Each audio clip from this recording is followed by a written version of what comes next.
Hello mga idol!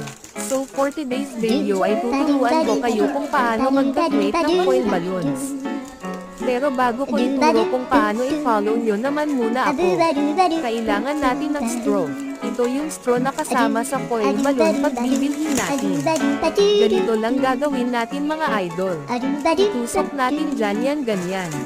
Dapat isagad nyo ang straw hanggang sa marinig nyo na may lumalabas ng hangin.